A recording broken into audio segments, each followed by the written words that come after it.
Olá, sejam muito bem-vindos a mais esse vídeo do canal Mediciner. Hoje a gente vai tratar sobre o assunto tecido epitelial. Vamos lá?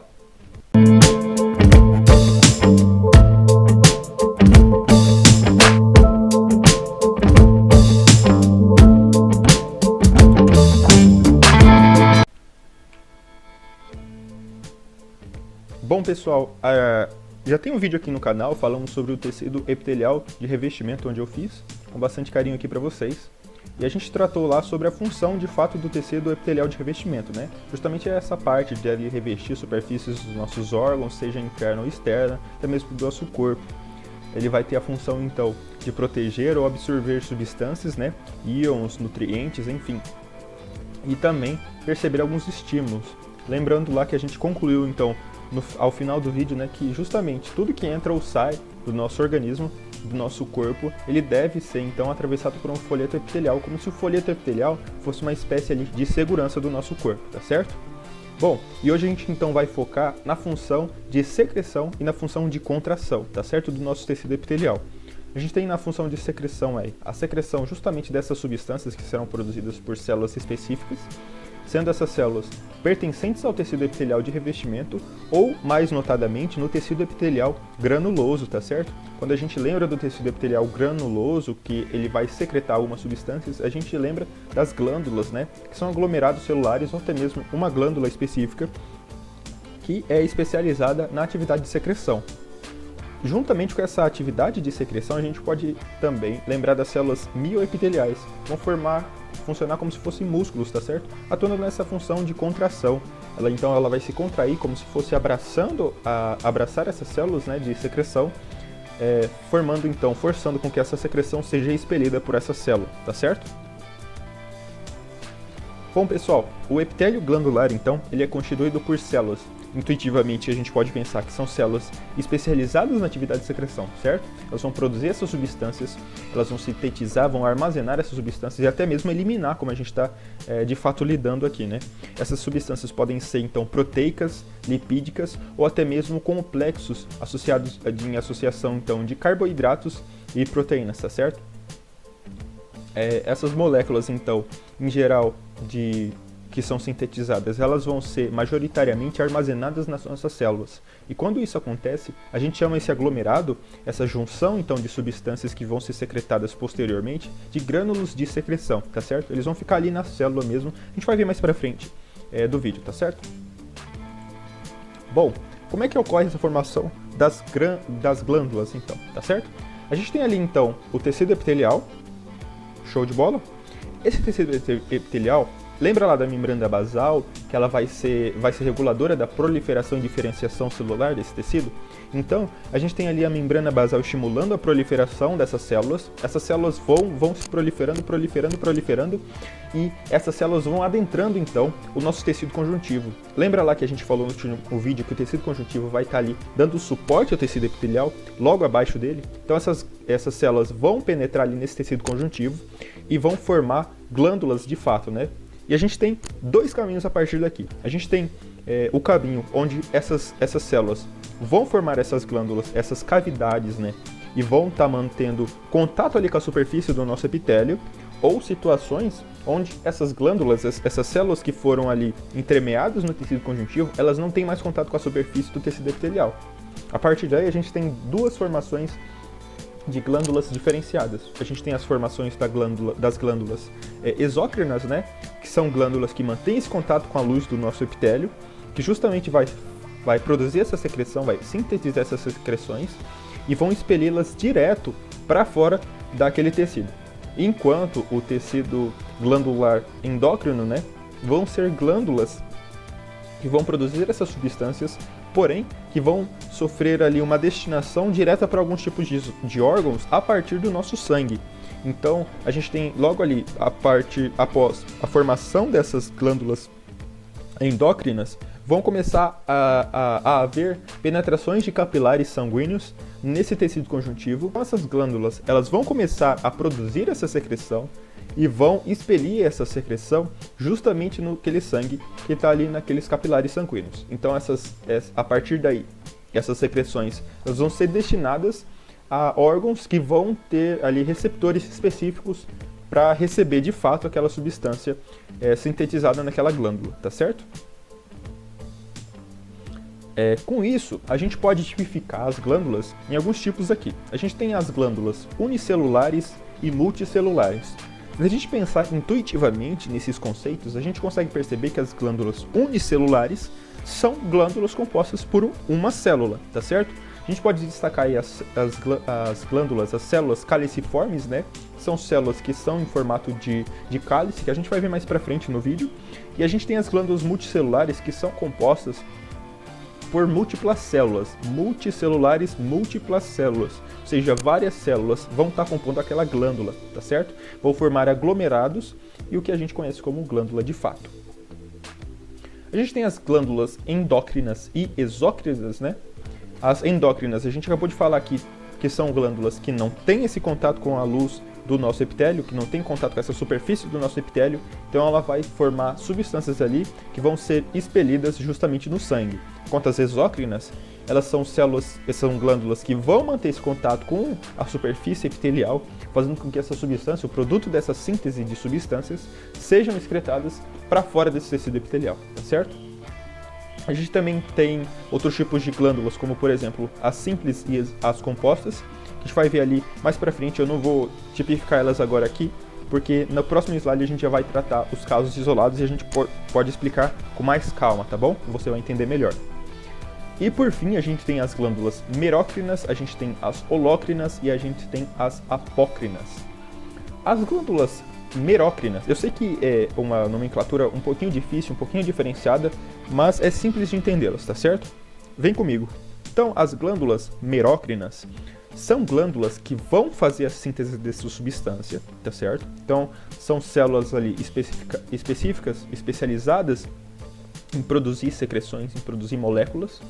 Elas vão produzir essas moléculas, essas substâncias, tá certo? E elas vão expelir essas substâncias por ali, tá certo? São o tipo básico de glândulas, vamos dizer assim. As holócrinas, além delas expelirem essa substância produzida, elas vão morrendo com o passar do tempo e elas excretam essas substâncias e como elas morrem, então essas glândulas vão junto com a sua secreção. Então se a gente pegar ali no microscópio, por exemplo, a gente vai ver que junto dessa secreção que foi expelida, vai vir células ali também, nas holócrinas, tá certo? E essas apócrinas são o meio termo, então, é o meio termo, né, entre as merócrinas e as holócrinas. As apócrinas vão ser, então, glândulas que vão secretar substâncias e vão mandar, junto com essas substâncias, pedacinhos das suas células, tá certo? Sem que essa célula vá inteira, no caso. Então, a gente chega aqui na parte da classificação de fato dos tipos de glândulas, tá certo? Bom, a gente tem aqui a glândula tubulosa simples, que é uma glândula bem intuitiva da gente perceber aqui, que são glândulas que é em formato de tubos, tá certo? Em túbulo. E ela é simples porque tá vendo essa partezinha aqui mais azul escuro? A gente chama de ducto excretor. Esse ducto excretor a gente só tem um aqui. Então é tubulosa simples essa glândula. Já mais à direita, um pouquinho, a gente tem duas porções secretoras, a parte que secreta a substância de fato, que é essa parte mais azul clarinha aqui. Tá vendo que ela tem duas ramificações? Então ela é tubulosa, simples porque apenas há um núcleo nessa parte aqui azul escuro, certo?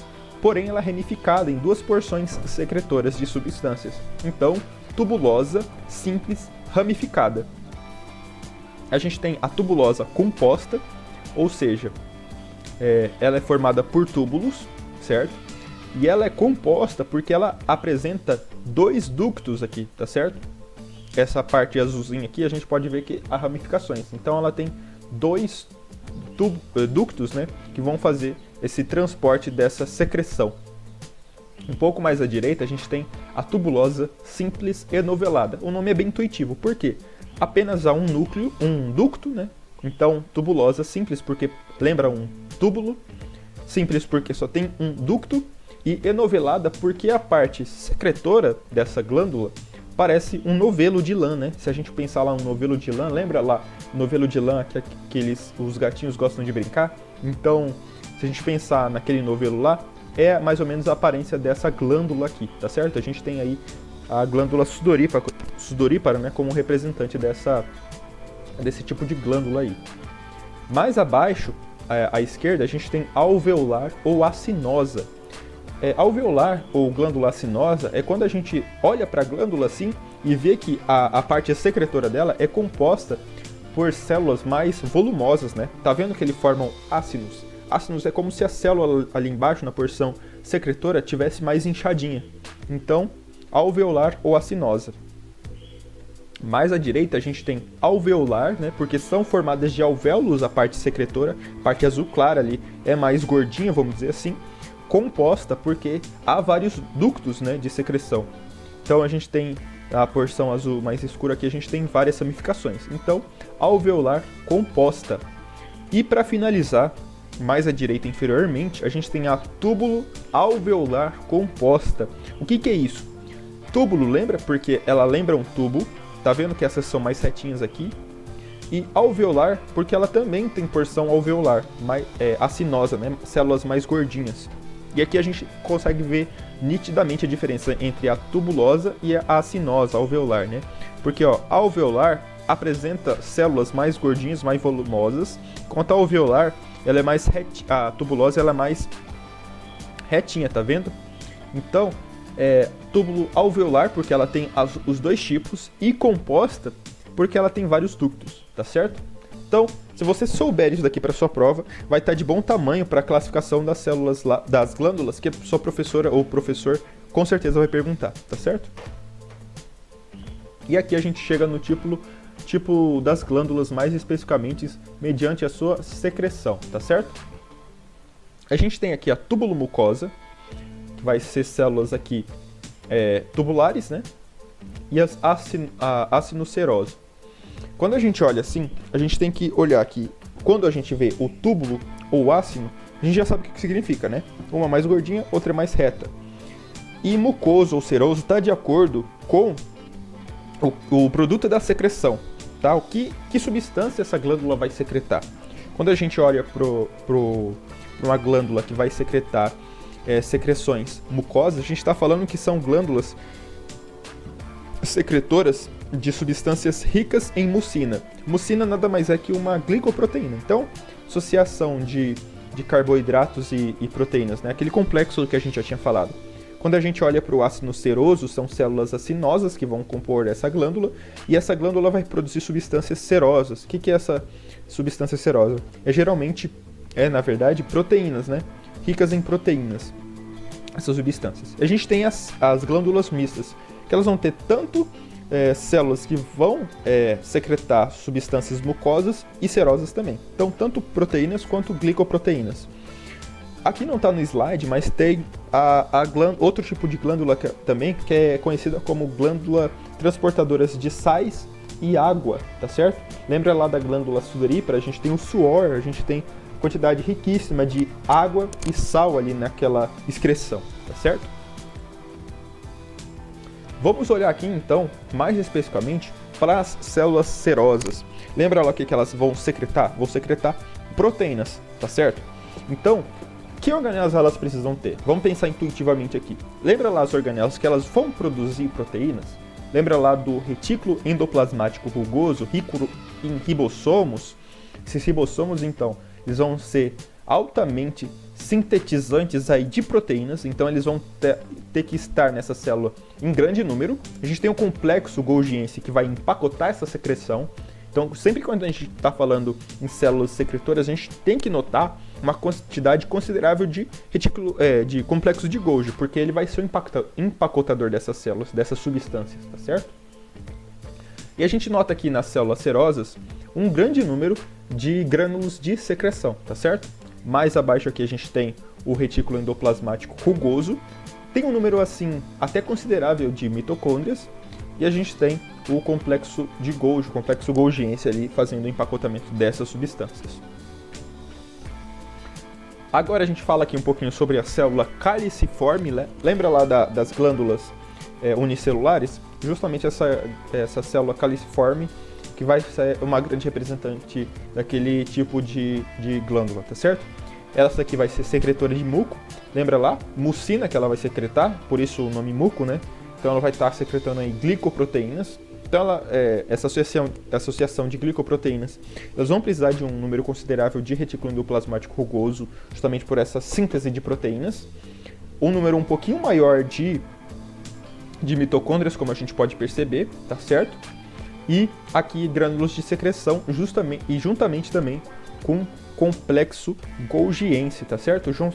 Justamente para fazer esse empacotamento de substâncias. E a gente tem as células secretoras de esteroides.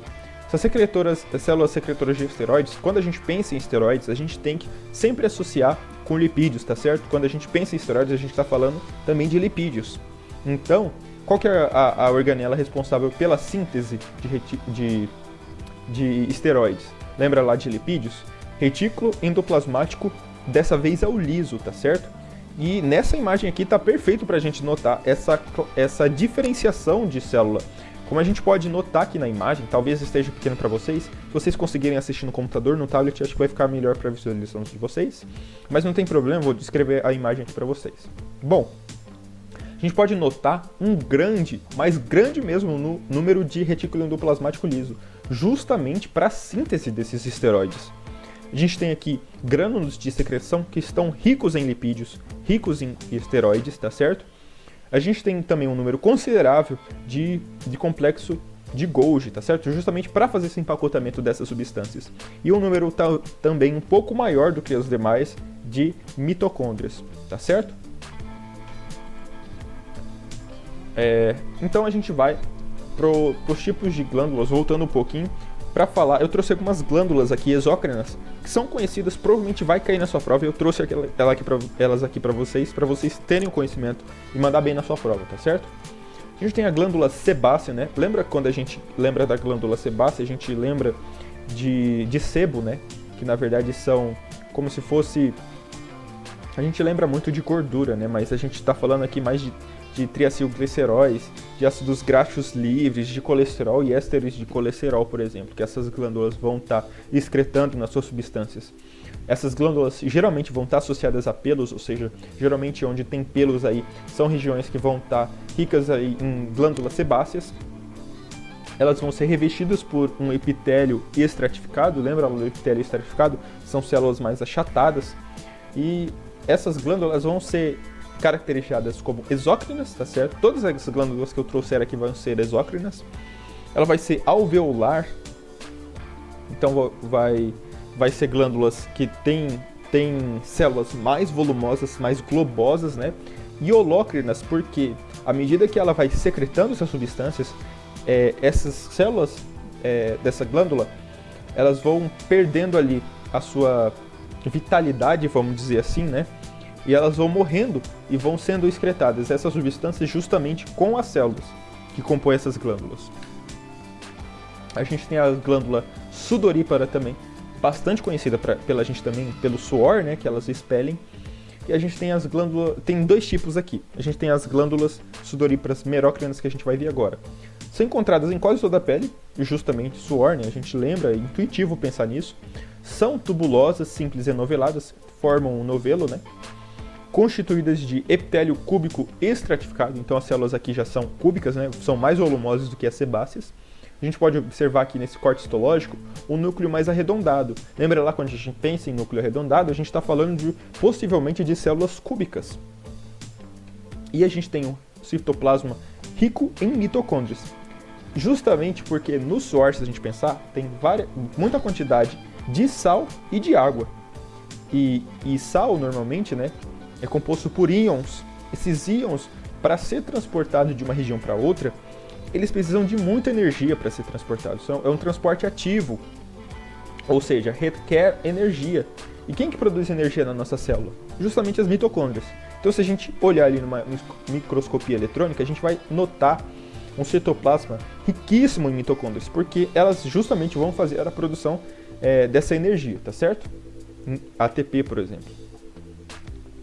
E por fim, a gente tem a glândula sudorípara apócrina. ela, na verdade, o próprio livro Junqueira, ele traz aqui essa nomenclatura, porém ele já explica logo após que essa glândula, possivelmente, ela secreta de forma merócrina, tá certo? Então é uma célula que só secreta a sua substância. Essas substâncias, então, elas vão desembocar, elas vão estar ali associadas a um folículo piloso, então associada ali aos pelos também, né? Essa secreção, diferente da merócrina, da glândula sudorípara merócrina, vai ser uma secreção mais viscosa, porém inodora, tá certo? Geralmente, o pessoal reclama um pouquinho desse mau cheiro dessa secreção dessa célula, porque bactérias vão interagir com dessa secreção e vão formar aí sim um mau cheiro, né? Por isso esse forte cheiro dessa glândula. E pessoal, aqui, para terminar a aula, então, tem aqui as referências das imagens que eu peguei. Peguei apenas 2 imagens aqui, o restante das imagens vão estar lá no livro de Junqueira e Carneiro para você dar uma olhadinha. Aproveitando a deixa, eu recomendo seriamente que você dê uma lidinha lá no livro, vai ajudar muito, ele é bem completinho e bem simples de ler mesmo, ele é bem tranquilinho mesmo. Eu trouxe aqui para vocês para ajudar na sua prova. É claro, se você estiver desesperado aí porque sua prova é amanhã, o que não deveria estar certo, mas beleza, essa aula vai servir para você fazer sua prova. Mas se você tem um tempo para dar uma olhadinha no livro, eu recomendo seriamente que você dê uma olhadinha no livro, porque vai te ajudar muito, vai explodir sua mente, porque tem informações muito interessantes, tá certo? Espero que você contribua aqui no canal aqui com seu comentário, tá certo? Sua participação, deixa aí uma sugestão, algo a acrescentar mesmo de conteúdo no vídeo, porque eu não tenho como saber de todas as coisas, né? Provavelmente eu negligenciei alguma informação aqui e acabei não colocando no vídeo. Mas se você tem essa contribuição, fique à vontade para deixar seu comentário aí, porque outros estudantes vão estar podendo ler e vão estar conseguindo aprender mais coisas aí também, assim como eu também, tá certo? Muito obrigado pela sua atenção e até a próxima.